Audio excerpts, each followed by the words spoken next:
All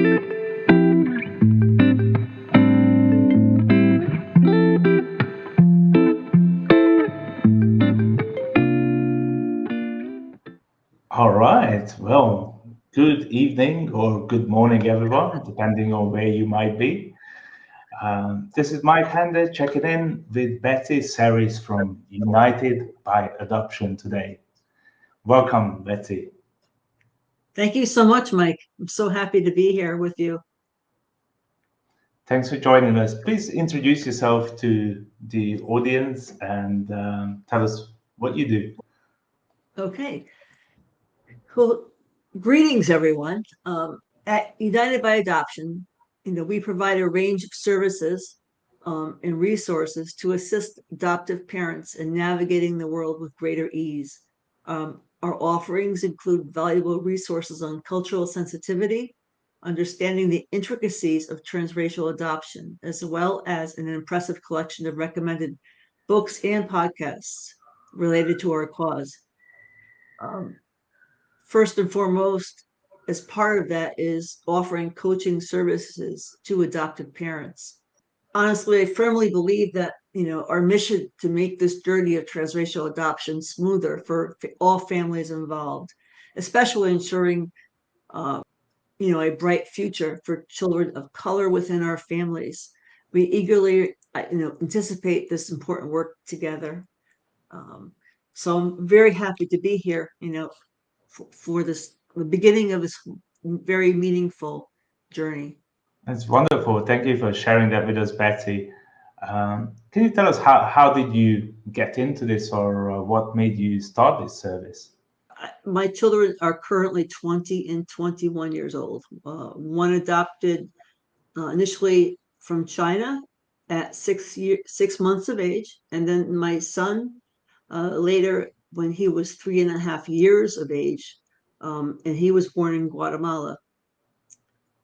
Uh, it's at the start of the journey, while I thought I had everything I needed in order to, be the best mom I could be and do everything right. And I thought I was ready.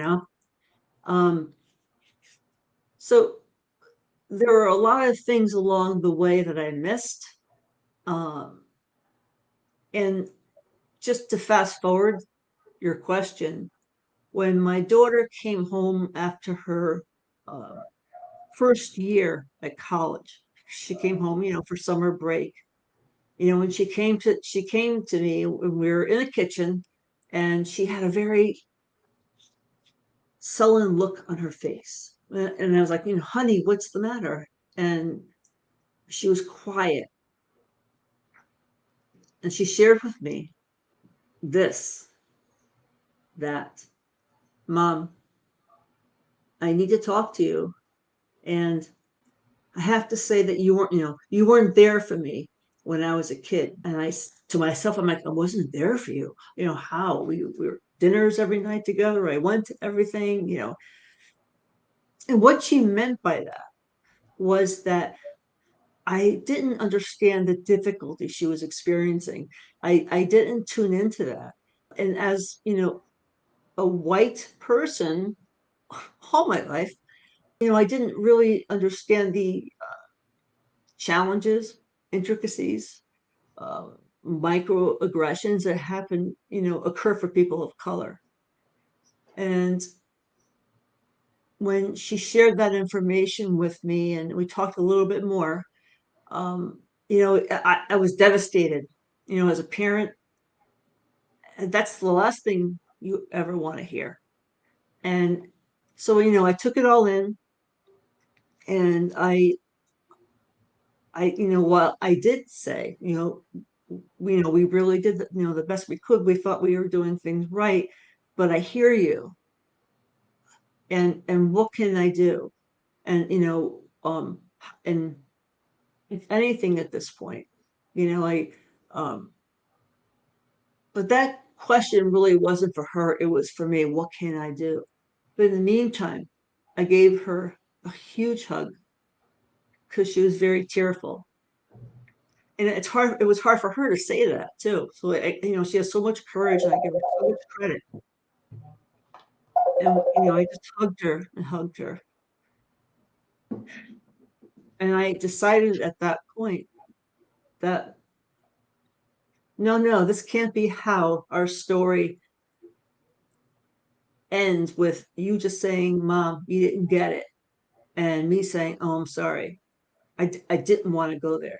That's not how it gets to end. I knew I needed to jump in and make it and start. What can I do? What can I do to make a change? What can I do so other kids aren't experiencing that disconnection? And that's really how the journey started, which was actually 3 years ago now, because she just graduated from college. That's that long answer. Sorry for the long answer.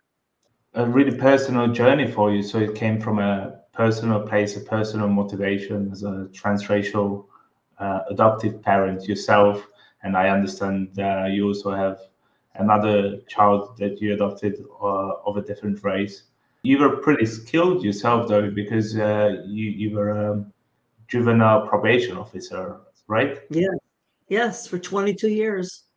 And I wore many hats as a probation officer, and I love that job, and love the families and the kids. And I worked in various roles, and toward the end of my career, I spent 3 years working as the court liaison for our state psychiatric hospital.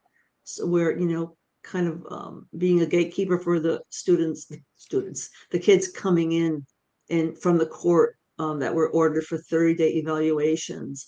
So I have a lot of experience under my hat, and then working in high school now, as behavior counselor. Been doing that for a while. I've learned so much, and I don't know if you're ever really prepared, and they certainly don't prepare us well at the beginning of this, Mm.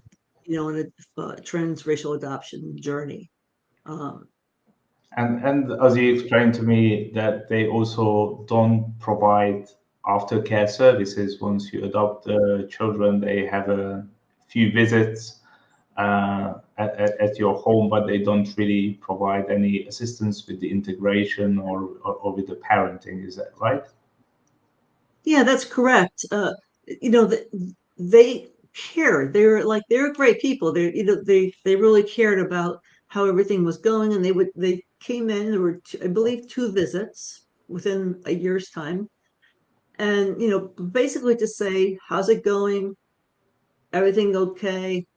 And then again, the same thing after a year, just to make sure that there's no anything inappropriate going on, because you never know. So, but as far as aftercare services and the issues that come when you're a white family adopting a child of color, it's I wish I had more experience. I wish they had helped me, us, and others I know personally, navigate the complexities. And I wish I had that information, is what I'm saying. So what kind of complexities are these families dealing with? So for someone who might be considering adopting a child from a different race, sorry, what kind of challenges might lie ahead of them? It's a good question. The complexities lie within your child being a person of color. And that's not their complexity. But within the family unit, myself as a white parent, I've never lived as a person of color. So the complexities that my children or our children face are looking different than the majority of their counterparts. Because the truth is, many of transracially adopted children in the United States are I want to say most, if not all, but most are white parents and living in the suburbs. And most suburbs are pretty much Caucasian based. And there's not a lot of diversity, not enough. 2, 3, 5, 7, 10 people doesn't make for a diverse community, and which is hugely important when you're raising, children of color. And that's something I didn't do. Um, just for example, my daughter, and she never told me, but people were making fun of her beautiful eyes. Her eyes are gorgeous, and I always loved them so much. And then to hear that people made fun of them because they were slanted, and they had some words, which I'm not, of course, going to say here, but she didn't tell me that until later. Um, and my daughter is very well versed. She was really good at explaining herself and expressing herself as a kid, but she felt uncomfortable at the time saying that she was having, these issues. I think she tries to figure things out first before she actually shares it. And she just didn't understand it. She took it very personally. Mm. And it just enforced how different she felt from the majority of kids around her. And it So really hurt. what are the parents doing wrong who might be in this situation? Like, It's not that parents are doing things like wrong. I think parents are doing the best they can. You do the best you can with the knowledge you have. And if you don't have that knowledge, that focus in understanding the complexities of living mostly, in a white household as a person of color. A lot of kids identify, as white in their heads without thinking about it as they get older. Then they realize, oh, I'm not white. I'm I'm different. I look different from my parents. mm. I look different from mostly everybody, which happens a lot. It's the case for many um, kids adopted transnationally. And the other thing is, what's good right now is there's been a movement by transracial adoptees who are coming out and speaking out about all of this. Their voices, their voices are being heard. There um, websites, YouTube channels, podcasts, books. They're being seen, and as they should be seen. Adoption's Mm. just not a happy story. Hey, I'm adopted and I'm glad, thanks very much. They had a life as short or as long as it was before adoption. And I So, don't if think there's issues like in the families that you just mentioned, like if they're not resolved, where there is not that understanding and recognition for these differences, and it's not been spoken about and brought to the open, what kind of challenges do these issues result in the family dynamic? kids knowing that, because they're basically, and I, as an adoptive parent, we're raising our children. This is our gotcha day. The day of adoption is the start of our lives together, which is true. It's the start of our lives together. But they weren't just plopped down here, from the sky, and we adopted them. They had this whole life that many of us are unaware of what really happened. Some have the luxury of knowing some background history, but many don't, including me. I wish I could give my kids that information, because you want to know about where you came from. It doesn't, you want to, like, most kids, like, oh, I look like my mom or my dad. Well, you know, kids who are adopted and are of color with white parents can't really say that. Not really. They can't say that at all. You know, and it's natural. It's a natural to want to know. Hey, what was it like when you were in my belly? What was it in your belly? What was it like when I was born. What was it like? Was I a good baby, mom? Kids, well, to my daughter, I'd say, oh, honey, you're an amazing baby. You were awesome. Beginning at 6 months old when we adopted you. I don't know, I'm sure she was the same before that, but I don't know. So there's pieces missing. And, sometimes I wonder when we have Mother's Day or Father's Day, we do maybe this is as a family saying, leave a place for their first family, their first mom or their first dad, which would be the biological parents. This is just a thought in my head, as we're speaking. Um, I have a lot of thoughts in my head about all this because as much as I know, there's always still so much more to learn, and transracial adoptees are the best teachers in that they share their experiences. They don't need to teach me or anybody else, but when they share their experiences and what's gone right and wrong, you know, I hear them. I'm listening, and I want to help families um, do it better. That's really beautiful, Betsy. So you bring 30 years of experience in working with kids, with children with difficulties, and you're a transracial adoptive parent yourself. So you really bring a tremendous amount of experience and knowledge and empathy to the table, understanding, and you're really ahead in this journey to help these parents. That's my goal. That's my passion. That's my mission. I really care. I care about kids. I care about families. I want, I love to see people being happy and leading productive lives. And I mean, for most of my adult life, and even probably as a kid, when people were having issues and difficult times, I've always wanted to help. It's kind of me. Um, but I'm narrowing and focusing on this most passionate, version of my desire to help. And that's where I'm coming from right now.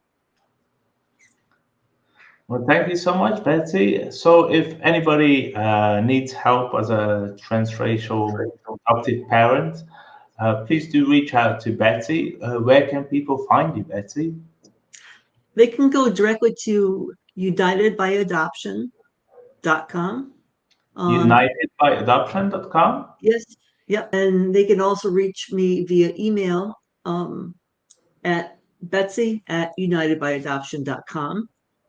Either way, I would be very happy to speak, with anyone would like a consultation. I'm offering free 30-minute consultations to discuss what's happening for you, um, or what's not happening. And, and I just want to put this out there for some families that I do speak with. There's an area that is great for coaching, and there's also an area that is meant for a mental health licensed professional. And it's a fine line at times, coaching versus therapy. So, and I'm with my background, I'm pretty good at deciding, what's needed and when. So I also have creating a list, of competent So adoption. what are the problems that coaching solves? So, what are the type of problems that your people can reach out to you with? They can reach out to me pretty much honestly for anything that's on their mind regarding these issues, these concerns, uh, or like I said, it's a free 30-minute consultation. So what people need to bring to that phone call or that meeting, I'd like them to bring. And so we can discuss it and see if I am the best fit for you. Um, if you're a client and it's not mental health services that you need, I'm your person. I'll be your coach, guiding you along the way. And of course, I have experience with mental health, but I'm not a licensed clinician, So there's a difference. And I'm here to do all the things that I've already said.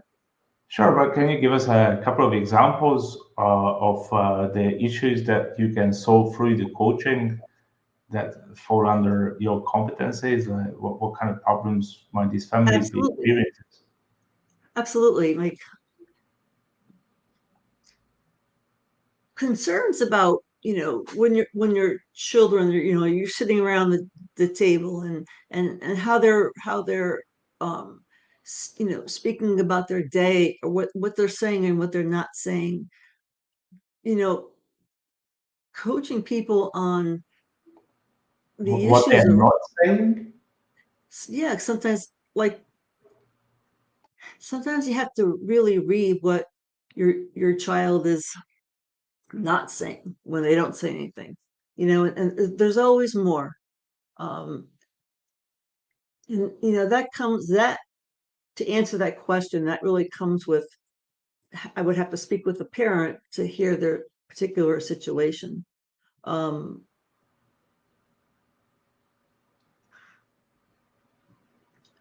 you know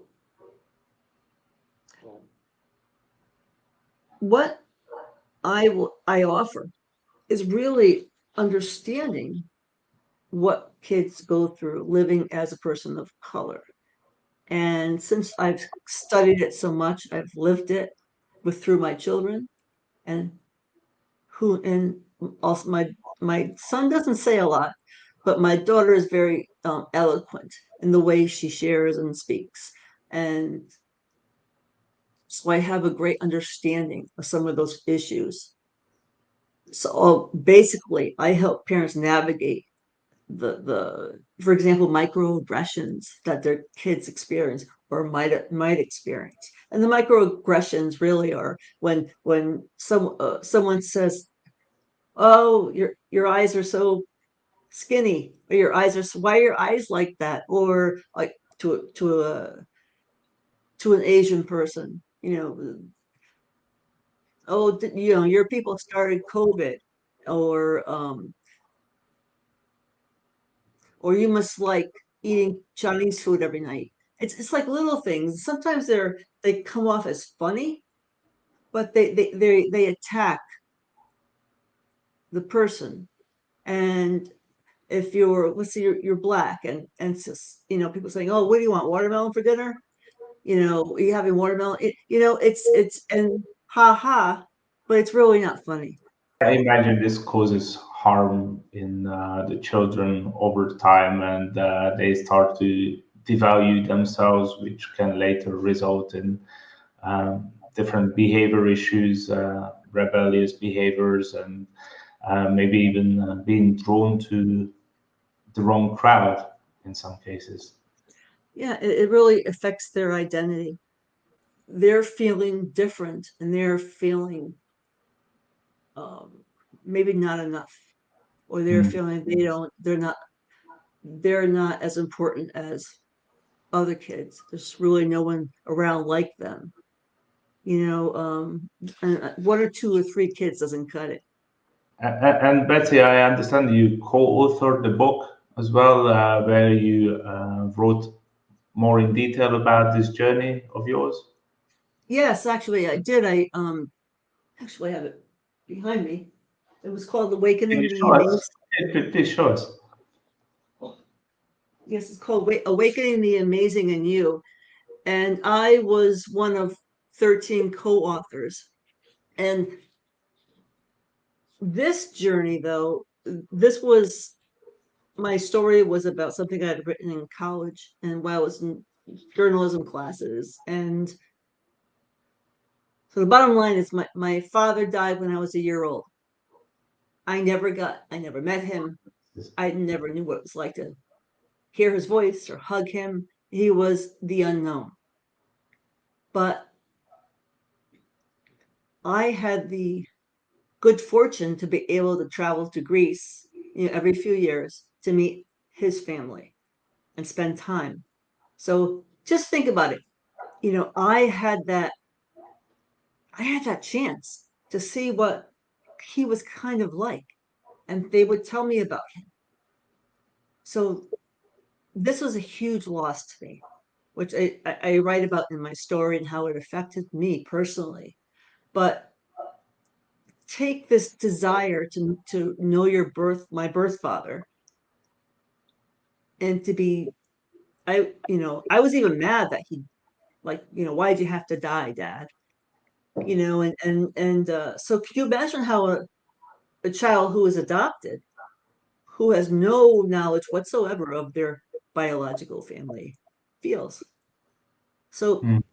it's brought me to a deeper understanding of the loss. You can't even I can't compare it, but I understand it at a deeper level because of this. I think.